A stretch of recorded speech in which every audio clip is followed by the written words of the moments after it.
And he put out a gun on us and he like, oh, y'all not going nowhere. Can violate these niggas ain't do as I can. I might just pull up and flex on my cool. I might just pull up and flex with ya. Ooh. I might just count on my hundreds, they blue. I'm Chloe Benson, ain't flexing on you. So welcome back to my channel. It's Chloe and I'm here with another video. If you're new here, please like, comment, and subscribe. Okay, now I know y'all probably wondering like, oh, why she got this mask on. This is my mask from Teami. It's a detox mask. It's on for like 30 minutes and I'm about to start shooting my next weekly vlog. And I'm like, you know what? Let me get the story time out of the way because I don't want to keep doing repetitive stuff or whatever. So today the story time is basically gonna be about the time that I got kidnapped when I was 14 years old with my best friend at the time. And I want to tell you guys this story because I feel like it's always important for you guys to be aware of your surroundings, aware of your friends, aware of who you guys may be encountering with, hanging out with, linking up with. Because you know, sometimes your homegirls call you like, yo girl, we chilling with these boys, like they want to hang out with us, whatever. So I just want to tell y'all what happened to me so you guys could be more alert and aware of your surroundings. So I was 14. I didn't even know I was probably 3 or 4 weeks pregnant with Kayla at this time. That's the craziest thing about it. But my friend calls me and she's like, hey girl, what's up? I'm with these dudes right now and I'm chilling, but it's about to be a snowstorm. I was living in New York at the time and New York has a lot of bad weather in the wintertime. So she's like, I'm not prepared for the snowstorm. I don't know what I'm gonna wear. Could you bring me a coat and some boots? So I'm like, I got you. She like, matter of fact, hop in the cab. I'm gonna pay your cab. I'm like, all right, I'm on my way right now. I'm in the cab. When I get out the cab, a dude comes downstairs. He pays for the cab. And then we walk inside of the house. It looked like a 3-story house and it had a basement.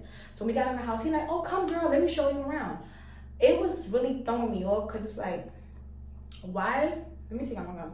Why do you want to show me around? Like, you don't know me and I'm not here to see the crib. I'm not here to do that. So he took me to the basement.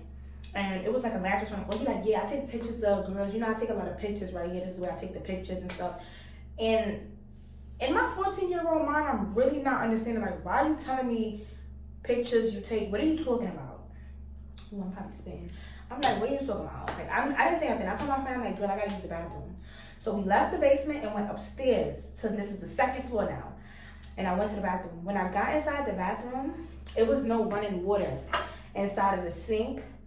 And it was no water inside of the toilet bowl. So in my mind, I said, oh snap, this must be an abandoned house.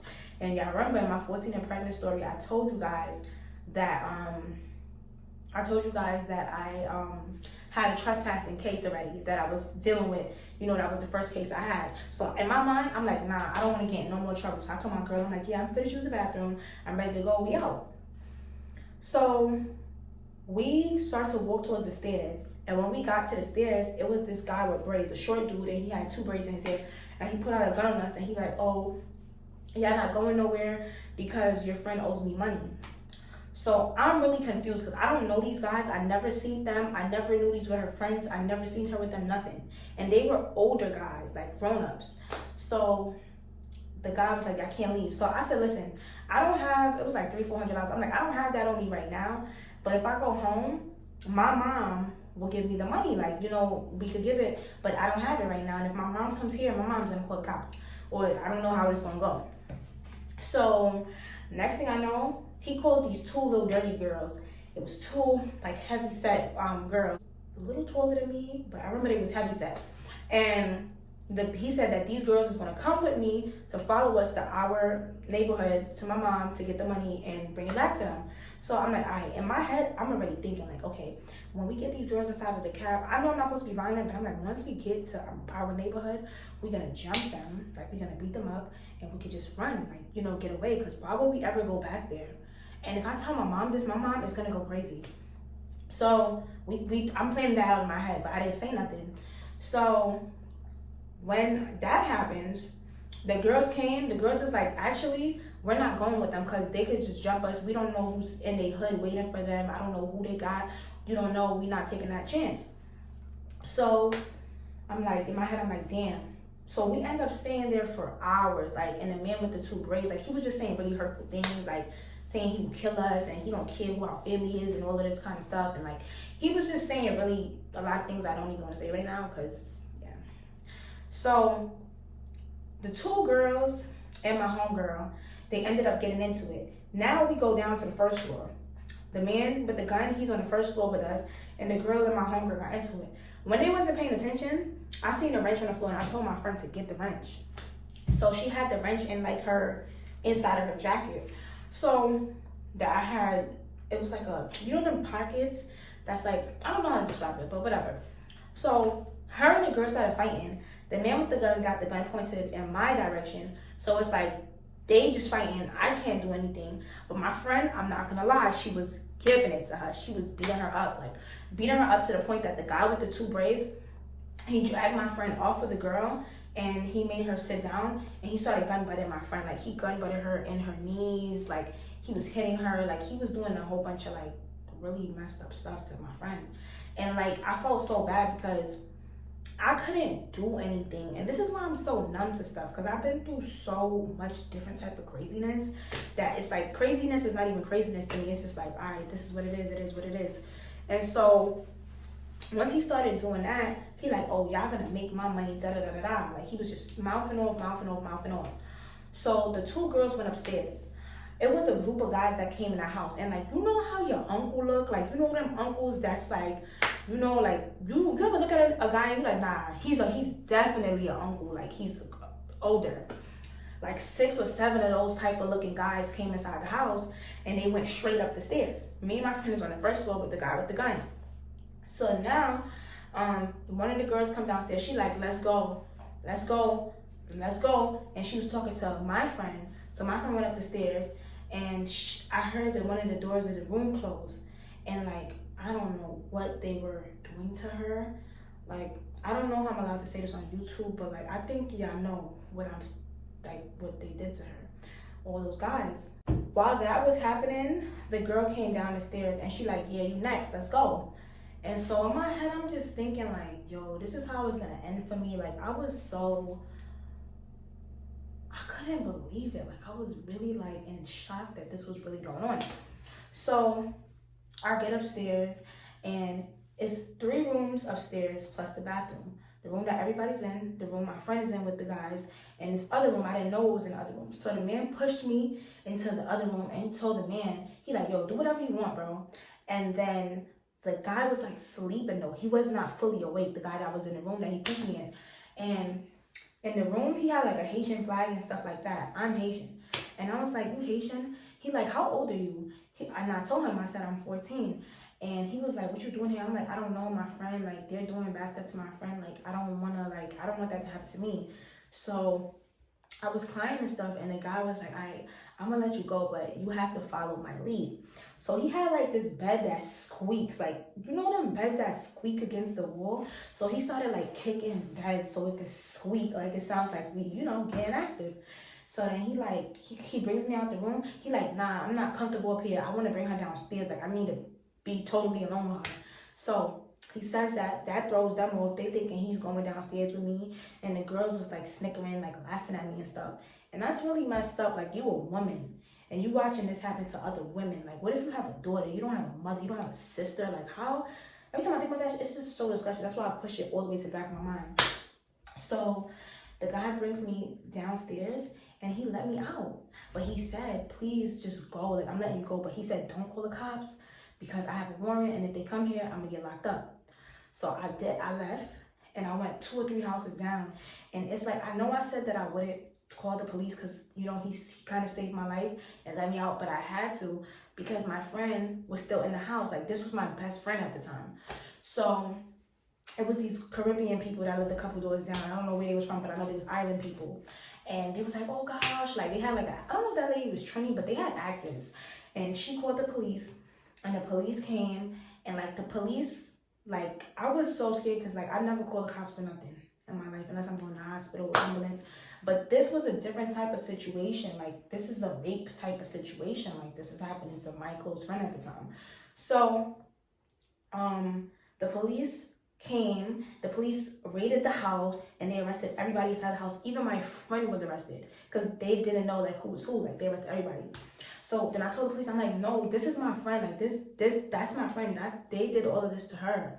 And so we went to the precinct and stuff like that. And like I had to call my mom, and like my mom, she doesn't believe in like testifying against people, like anything like that. Like that's just how I was raised.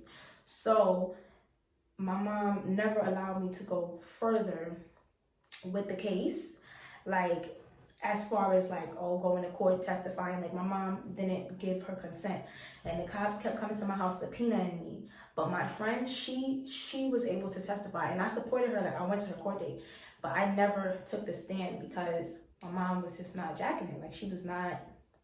My mom was not with it, like, cause she felt like, oh, they're gonna come kill my daughter. Like she was not with it. So after that happened to her, like it was just weird. Like I don't want to talk on somebody else's experience, but that was a weird experience for me. And I always wanted to, cause I don't really talk to nobody about this. Maybe like a handful of people know that this happened. That's my friends. And the end result was everybody got charged with counts of rape. Even the girls that was there, the 2 girls. And I thought that was so weird because I'm like, they're girls. How they getting? They got charged with that. If I can find the paperwork right now, I can tell y'all, but they got charged with that. And it's crazy because the boy with the braids that was in charge of everything, his baby mother was like reaching out to me and like trying to like bribe me so I don't testify and stuff. And it's like, girl, my mom is already not letting me testify. Leave me alone. Like, how are you even contacting me? Leave me alone, girl. So, and it's just disgusting. Like, you a mother, you have a child. I think she had, I don't remember if she had a boy or girl, but she was the baby mother. Leave me alone. Like, you a mother. Why would you be okay with your baby father doing something like that to a girl? That's disgusting. Like, I feel like as women, men think it's okay to take something so precious from us, and it's really just not cool. Like, you cannot sexually assault somebody. And I feel like it was God. This story is just so crazy. Like, I don't ever talk about it, but I just feel like it was God that was with me that day that saved me from getting sexually assaulted. But it just, I could never forget my friend's face. Like, I could never forget her face after, like, the cops uncuffed her when they figured out that she's my friend. It was just really hurtful for me. But some of them did go to jail. Like, I don't remember the whole end result because my mom was not jacking it. But me and her wasn't really close friends after this. I don't know why. I don't know if I did something wrong. Like, we cordial and everything, but like we wasn't close for a while. I think our lives, like, maybe we just grew apart because after my child, I just realized there's certain things I can't do no more. I can't be linking up with these guys in the hood. And that's why at this big age that I am, I'm 22, I don't hang out with guys at night. I try my best to avoid stuff like that because I don't feel safe, because I know these guys, they popular, they have jewelry, they have money, and like you think like they won't hurt you. And you get a situation with them, you behind closed doors, and they try to hurt you, or they hurt one of your friends or something. And I've never been the type of person to like feel like anybody deserves that, no matter what, you know. But a lot of people was like, that story doesn't sound too good. Like it sounds like a story that people thought it was gonna happen this way, and it backfired. And I just want to know what y'all think, because I never got anybody else's opinion about this situation. And yeah, I'm sorry, it makes me a little sad, guys. I know I'm usually happy and smiley, but I want y'all to tell me what y'all think of this situation. Like, do y'all think this is a random situation? Do y'all feel like the boys was planning to do this, like knowing that a girl was coming? Like, what do y'all really think? Like, what do y'all think that they was thinking? Because I really want to know, because it just doesn't add up. Like, it really doesn't. But that's really it for my kidnapping story. I got away by the grace of God. I was not sexually assaulted. I didn't get hit with the gun or anything like that. But it was just traumatic, especially now that I'm a mother. I'm like, oh my God, if that happened to my kid, I would never see the sun again, because I'll be locked up for the rest of my life. So I just want to know what y'all think. And if you enjoyed this video, this is not really a video to enjoy, but I want y'all to comment under this video, and I want y'all to tell me I want y'all to tell me your opinion on the situation. It's been years and I want to hear it. So yeah, remember to like, comment, and subscribe. And I'm gonna catch you guys later, doggy. I might just pull up and flex with ya. Ooh.